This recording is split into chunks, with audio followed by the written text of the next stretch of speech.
Ah, good afternoon, guys.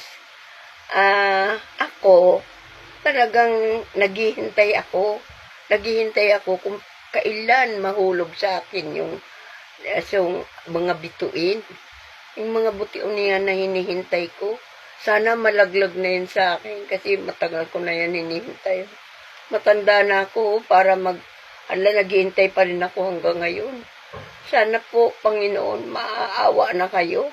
Daglag nyo na sa akin mga bituin na yan kasi gusto ko na makamtan niyang mga bituin na yan ang hinihintay ko.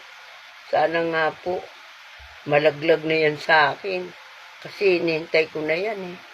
May matanda na po ako, dapat mapasa kamay ko na yan. Maraming pong salamat, mahal na Panginoon.